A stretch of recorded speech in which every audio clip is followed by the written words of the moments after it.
Welcome to the must-see debate of the week, and this is about James Ellsworth. I couldn't believe what I heard. That James Ellsworth was released for no apparent reason. I'm surprised. The guy got over twice. One as a face and one as a heel. And he was moving merch. I'm very confused why they released him. What did he do? Now you guys can tell me below what you probably heard, but this is my point of view on this. The WWE, in the situation it is right now, generally doesn't care what type of content they put out, as long as it's content that gives them a baseline for money. They could be here. This is their baseline, but they could be here with better content. But they'd rather be here because you don't have to put so much into it, and people will still watch the product. We know that people are going to watch the product, even though a lot of fans like myself say, look, we love you. We still love your product. But there is a severe problem. You don't promote your people properly. You don't write for your people properly. You treat a lot of your people bad. And you need to do something better about it.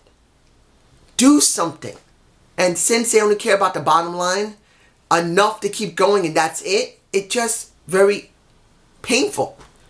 And now you see James Ellsworth, who, and I've said this about Jinder Mahal, that mid-card jobbers, and if no one says that I didn't say this, tell me the reason why I was wrong, because I'm right on what I said about Jinder Mahal.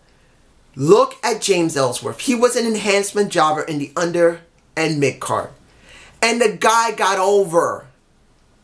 Not once, but twice. He got over as a face, working with AJ Styles, working with Dean Ambrose. He was more over than Dean and AJ combined. That's how over the guy was. And then when he faded off, and he wasn't doing much, Carmella had him work with him. And look what happened when it came to Money in the Bank.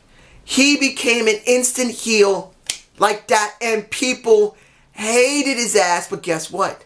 They hated to love him because then the merch was flowing again. The guy got over. He was over.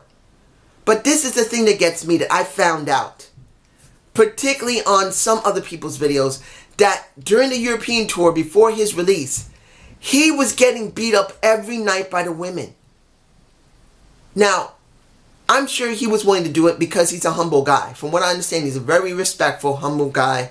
If you didn't see right along when he was talking with, Daniel Bryan, you could see that he was really a humble, kind type of guy. He was thankful that he was in the business. He's not the type to act like a dick. He's just a very humble person. But to see a humble guy who's willing to put other people over and think of himself second, kind of like I'm not saying Ric Flair is 100% putting other people and not caring about himself, but kind of like a Ric Flair who in a ring will put people over at the expense of himself. This is a guy who do the same thing. He's getting his ass kicked before his release. And I just find that detestable. Now, what do I think is going to happen with him? Because I think something will happen. I really believe that because he's been released, he's either going to go to Lucha Underground or GFW. Now, I know a lot of people say, what, GFW? Come on, dude. Yes. Who says even in the condition GFW is in, isn't a strong enough a promotion to actually show a guy like him? Look, you got the WWE, and a distant second is GFW. Lucha Underground's around here, ROH is around here, New Japan Pro Wrestling somewhere near ROH. That's the truth. If you want to go to the WWE, usually win through TNA. Even though it's very weak in this condition right now, while it's reorganizing itself in Canada, it's still pretty much considered the second biggest promotion, even in its weakened condition. So it's a good possibility he may go there, or he will go to the up-and-coming Lucha Underground, which I'm still having a problem watching. It's the cinematics keep turning me off. But if it's true that he goes to one of those promotions, he could really drum up some real interest for both of them. But that's just if he does go. Who knows what's going to happen with him. But I'm thinking, and this is what I'm thinking.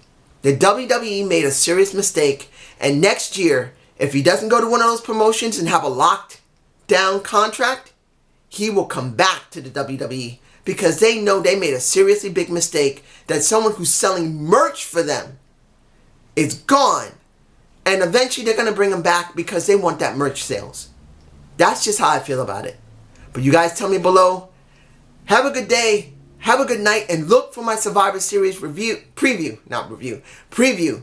Peace.